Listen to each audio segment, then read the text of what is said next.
So what's up people and welcome to the Mission 72 discussion of Spy Family. So Mission 72 came out yesterday, and as always I will leave a link to this chapter that's currently being shown on the publisher's official website, Manga Plus for free to the North American audience. So if you're interested, go take a look at it before they pull this mission back. Okay, Mission 72. I will have to say that with every chapter that comes out for this particular arc, the story is getting much more interesting. And I will also say that throughout this entire series, this story has now become the second most favorite arc amongst all of them, next to the cruise ship arc. And it's getting very close to that arc. Now the reasons for that is basically similar. For each chapter that comes out, you really want to see what's going on next. It really draws you in. And the story building and the setup is so well done that you really enjoy these arcs. But the actual plot and the style is very, very different. In the cruise ship arc, it was basically you're going completely John Wick, right? That arc was basically John Wick for Spy Family. But for this one, it's more about the strategy, the tactics, and the storyline, which is much more interesting than just the action. And the curiosity comes from understanding how the children are going to get out of it and what is exactly going to happen, because there are so many factions that are coming in now that you're really not sure how this is going to play out. Now, if you recall in chapter 71, the bus was finally stopped and surrounded by the Ostanian police. Now, during that time, I originally mentioned that it was the Ostanian secret police, but what we find out in chapter 72 is that it is the standard police that have surrounded them. And so they're trying to see if Billy Squire and the members inside will stand down so that they can arrest them. And of course, Billy Squire and the Red Circus are wondering how the police was able to surround them and know what destination they were going to. Of course, they'll never find out because it was due to Anya's mind reading skills. But this, of course, brings the desperation from Billy Squire. And he finds out that the secret police is closing in, and that makes him extremely anxious.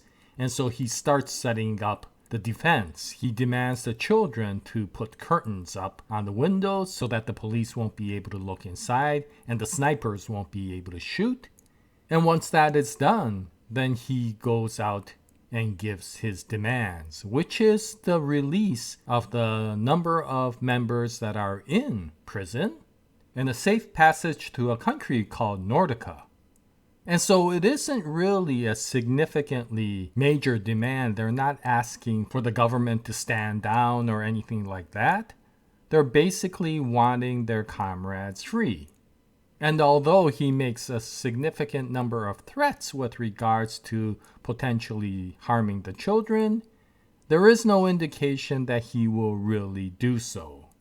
But what we do find out is that this isn't the only bus that they hijacked. There is another bus that they also hijacked, and that has gone in a different direction. And so the difficulty will be, even if they have this bus surrounded, if the police does anything sudden, the Red Circus may kill all of the children in the other bus, which is of course the threat that Billy Squire makes. And so this creates a very tense situation, which gets escalated immediately because the secret police finally arrives. And you see the tension between the two factions, the regular police and the secret police, because the secret police immediately wants to take down the bus. And the regular police is saying that may actually threaten the children, and the secret police is sitting there going, literally, who cares? The goal is to actually take out the terrorist. Of course, it's not stated in that method, and there is a lot more political statement that goes on. But the overall statement is that the secret police could care less about the children and only wants to take down the terrorists as quickly as possible under covert situations.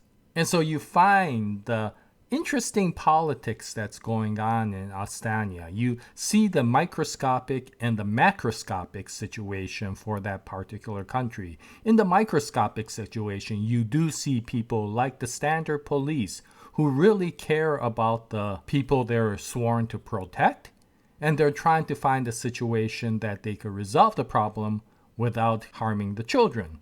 Whereas the secret police is much more with regards to maintaining the power of the government and trying to make sure that there are no scandals that come out.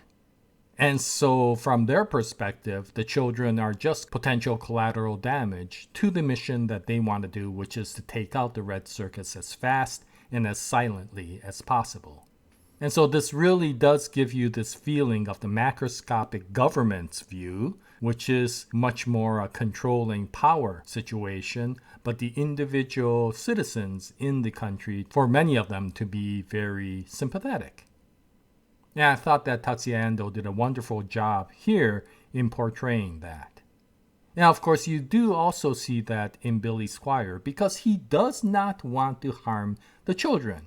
But he does want to have his teammates released, and that is when you see probably the darkest statement in this chapter, when the secret police says that it's probably best to take them down because negotiation isn't even an option, because to be honest, the people that he's talking about that he wants released that are in prison, most of them are already dead.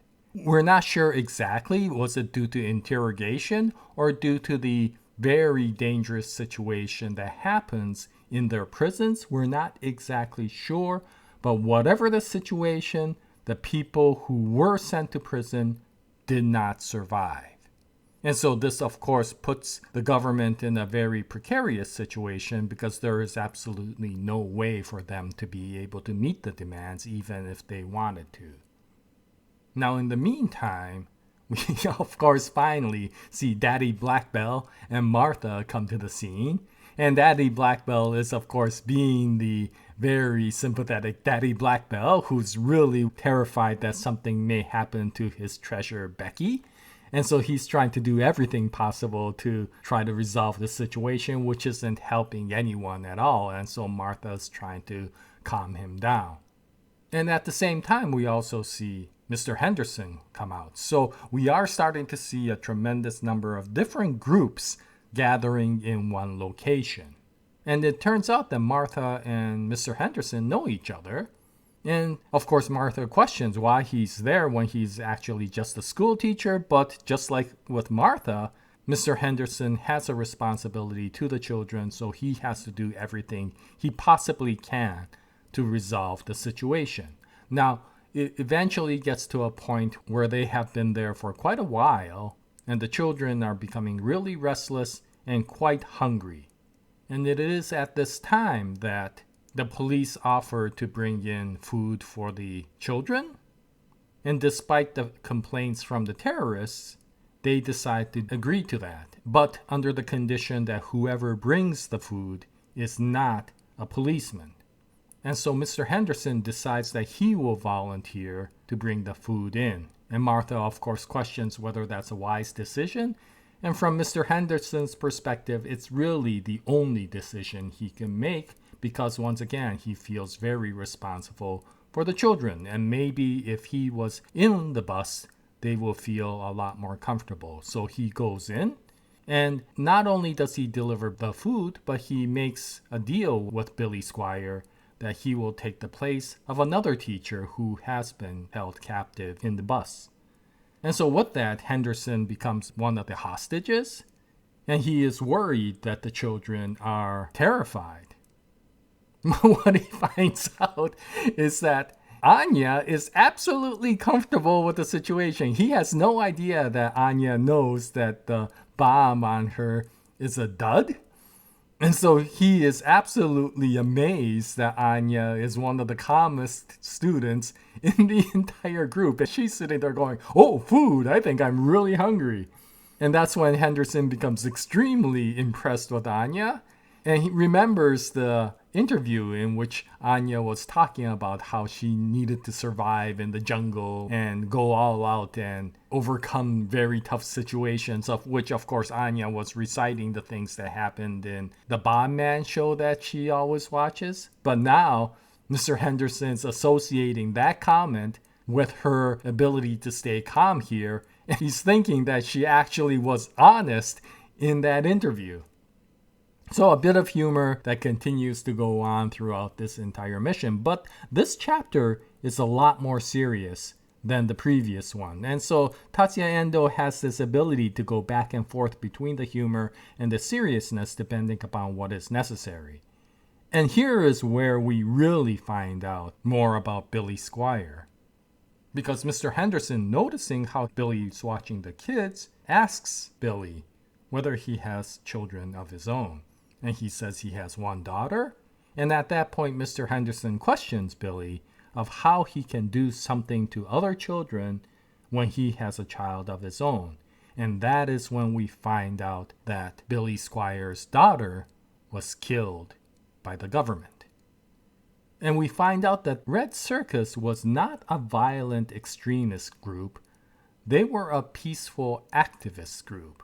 And it was during one of those situations that the government went full force against the demonstration. And during that skirmish, his daughter was killed. And so from his perspective, the government drew first blood. But under that situation, once again, you understand what sort of person Billy Squire is, because he really isn't somebody who's trying to create violence. He's trying to just overcome situations of oppression, and he's trying to do it in a peaceful manner. He just realized that that was not possible under this government. And so he is going to a very extreme situation, but despite even now, he is not willing to resort to violent means. Yes, he is willing to hijack the bus and he's willing to kidnap the children, but as much as he's saying that he will kill these children, there is no indication that he will actually go through with what he says. And so this chapter really starts revealing some of the motives with regards to the actions that the Red Circus is doing, and we see how the individual factions of various groups react to that. So it is a really interesting way of showing the persona of the various different groups in the story. Now, throughout the story, we recall that Yuri's becoming really worried, and so he was freaking out, and that made his superiors tell him to stand down. But when he finds out that there's another bus full of children that's in danger, Yuri makes a deal that he would be willing to go out into the field and look for this bus because he has informants in that area that can identify where the bus is. And it turns out that he is not lying about that, because once he goes out, he does get the ability to find out the situation. Now, what's interesting is the secret police found out about the second bus mostly from information that the WISE organization secretly sent to the secret police. The WISE organization is trying to stay at a distance and let the local police handle this. And so rather than go out themselves, it seems like they are handing much of the information to the secret police so that they can take care of it. Now, I'm wondering whether Sylvia will trust the secret police enough that she will remain in the distance, or will she go over the situation herself? It'll be interesting to see just what happens, but we're starting to really see the revelations of these various groups, and it'll be really interesting to see how these characters move and how the problem will be resolved. But we will have to wait until chapter 73, and once that mission comes out, I'll bring out another video. I hope you join me at that time. But this is the Mission 72 discussion for Spy Family. How are you enjoying this chapter? How are you enjoying this arc? If you can leave your comments, I will greatly appreciate it. And until the next chapter, happy manga reading. And as always, Jaya, nice day, everyone.